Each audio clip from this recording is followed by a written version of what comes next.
pertengkaran. Pagi-pagi sekali Ani sudah bangun. Ia harus mempersiapkan sarapan dan bekal makan siang Alan. Alan bukanlah tipe yang suka makan di luar.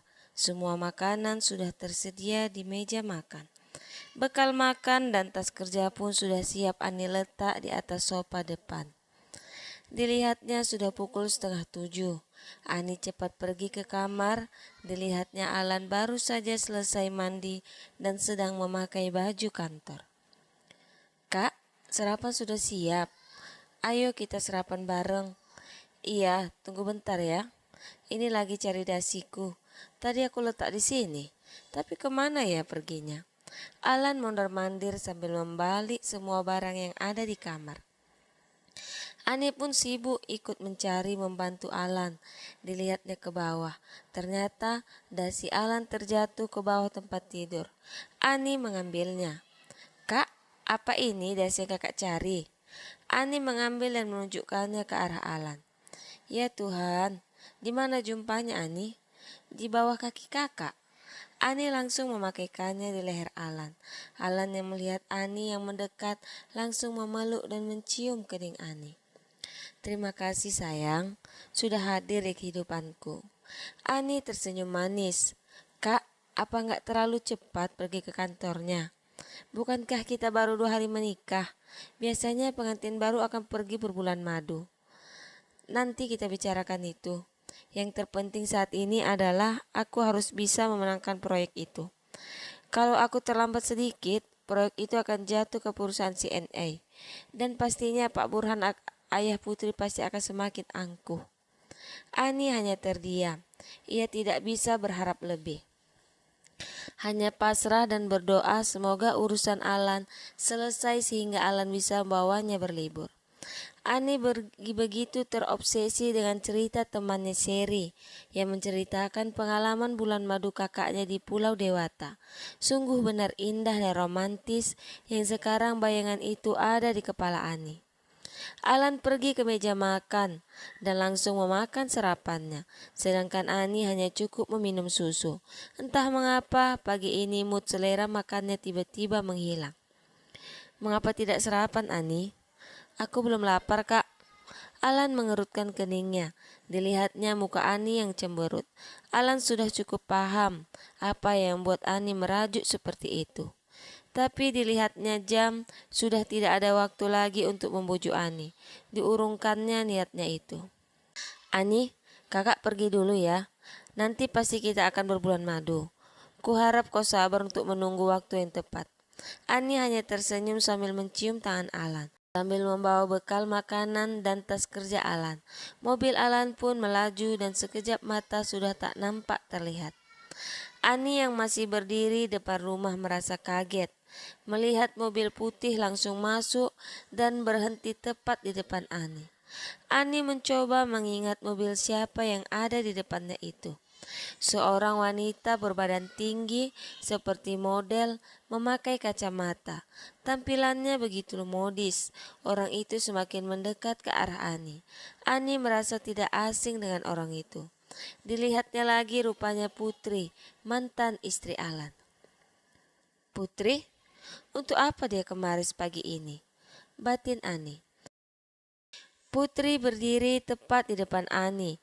Dibukanya kacamata hitamnya sambil memasang wajah lantam dan sombongnya. "Hai Ani, gimana rasanya sekarang jadi nyonya besar di rumah ini?" Putri memandang sinis ke arah Ani. "Maksud Kak Putri apa?" "Jangan lagak sok lugu lo ya. Untuk saat ini silahkan nikmati harimu yang bahagia ini. Menjadi nyonya besar yang dulunya kau hanya seorang pembantu. Aku curiga denganmu. Kurasa selama kau jadi pembantu di rumah ini, kau memang sudah berniat untuk merebut suamiku dan menggodanya. Aku benar sudah tertipu dengan wajah lugumu itu." Ani yang mendengarnya langsung naik darah.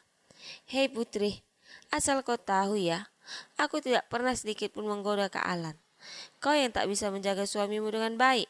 Kau selalu meninggalkannya, mementingkan karirmu, tidak memperhatikan kebutuhannya. Dan terparah kau telah menginjak harga dirinya sebagai suami. Wajar saja ia begitu mudah menceraikanmu. Setelah kau dan kedua orang tuamu mintanya untuk bercerai. Jadi, jangan kau jadikan aku adalah pokok permasalahan yang membuat rumah tanggamu hancur berantakan. Putri tidak menyangka Ani berani melawan perkataannya. Ia pikir selama ini Ani adalah gadis kampung yang dungu dan lugu. Oh, sekarang kau merasa dirimu lebih hebat dari diriku. Kau, Ani, belum tahu siapa diriku sebenarnya. Akan kubuktikan padamu bahwa suamimu sekarang bisa kembali menjadi milikku. Dia sangat mencintaiku dan dia sangat menyayangiku. Tidak mudah baginya melupakan perjuangan dan perjalanan kisah kami berdua. Akan kubuktikan padamu dan akan kubuat kau memohon padaku. Kau camkan perkataanku ini, Ani. Putri menunjuk muka Ani dengan jari telunjuknya. Ani semakin geram dibuatnya. Ditepisnya tangan Putri dengan kuat. Pinggirkan tanganmu. Aku tidak takut dengan ancamanmu. Aku lebih tahu menjaga suamiku. Aku yakin dia sudah melupakanmu dan tidak akan menginginkanmu walaupun sedikit. Kau sudah mencoretkan luka di hatinya. Dan ingat, cintamu itu hanya masa lalu dan masa depannya adalah aku. Ingat, aku Putri. Dan kau, jika merasa dirimu lebih baik, untuk apa kau mengkutip sampah yang sudah kau buang? Bukankah itu sudah cukup membuktikan kau lebih rendah dari aku? Dan bukan aku yang merebut suamimu, tapi kaulah yang pelakor seutuhnya. Sekarang kau pergi dari sini dan jangan pernah kau injakkan kakimu di halaman rumahku. Putri semakin geram dibuatnya. Emosinya benar memuncak sehingga kepalanya terasa pening. Aku harus cepat beranjak dari sini. Aku tidak ingin dilihat Ani lemah dan aku tidak ingin ia mengetahui penyakitku. Batin Putri. Ani yang melihat Putri sedikit heran, ada darah segar keluar dari hidungnya. Putri, lihat hidungmu berdarah. Ingin sekali Ani menolongnya, tapi Putri langsung membalik dan cepat masuk ke dalam mobil dan ditancap gas mobil dengan cepat. Ada apa dengan Putri?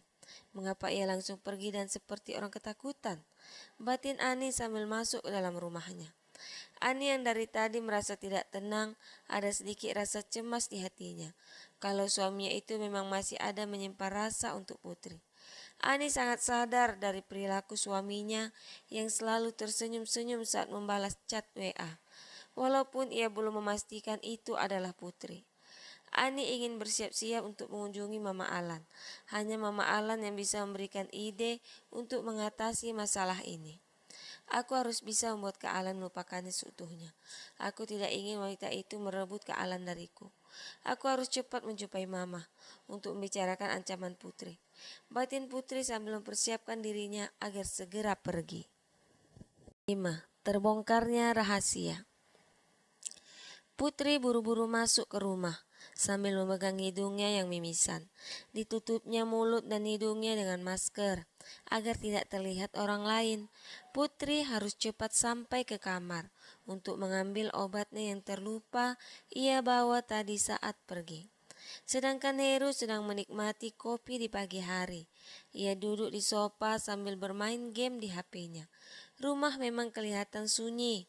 Nyonya Sinta lagi arisan di rumah temannya. Sedangkan Pak Burhan, ayah Putri, lagi berjuang untuk memperebutkan proyek besar yang sangat menggiurkan. Suara larian kecil Putri memudarkan konsentrasi Heru.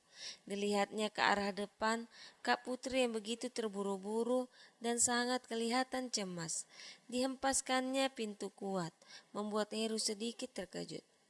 Heru mengkerutkan keningnya.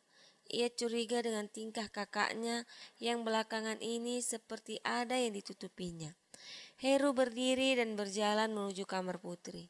Dilihatnya ke arah bawah, ada 3 tetes darah segar berwarna merah. Diketuknya pintu. Tok, tok, Kak Putri. Apa yang terjadi dengan dirimu? Apakah kau baik-baik saja? Heru mendorong pintu itu, tapi tidak bisa. Pintunya sudah dikunci dari dalam. Aku tidak apa-apa, Heru. Cuma butuh istirahat doang. Jangan ganggu aku dulu, aku butuh istirahat. Pergilah dari depan pintu kamarku.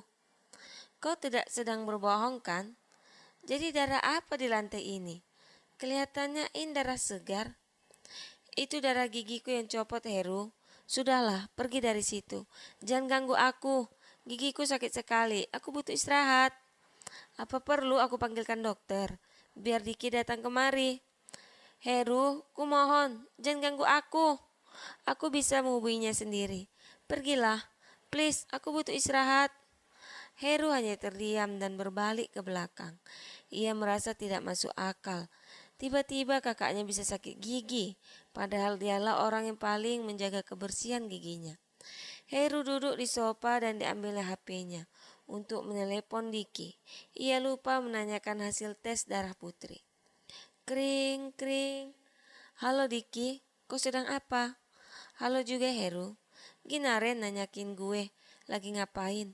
Ya biasalah, lagi di rumah sakit. Ada apa Heru? Gini, aku mau tanya, apa sebenarnya penyakit yang diderita kakakku? Mengapa kau tidak memberitahuku? Maafkan aku Heru, bukannya aku tidak ingin memberitahu, tapi Putri sendiri yang meminta untuk tidak memberitahukannya kepada siapapun, baik itu denganmu, tante dan om. Tidakkah kau memberitahukannya sekarang? Kulihat keadaannya sekarang sangat mengkhawatirkan. Aku melihat darah segar menetes sepanjang jalan.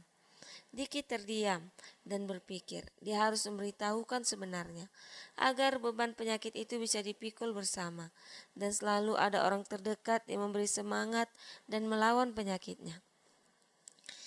Baiklah Heru, tapi kau harus janji, jangan memasang wajah kasihanmu kepada kakakmu. Bersikaplah seperti tidak terjadi apa-apa. Cepatlah Diki, aku paham yang kau maksud. Kau terlalu banyak omong. Heru semakin geram melihat Diki yang mengulur-ngulur waktu saja. Kakakmu terkena leukemia, tapi kita masih bisa berusaha, asalkan ia yakin dan semangat untuk sembuh. Heru yang mendengarnya seakan tak percaya. HP-nya terjatuh ke lantai. Dipijitnya kepalanya yang tiba-tiba pening sekali. Sungguh Heru kasihan dengan nasib kakaknya.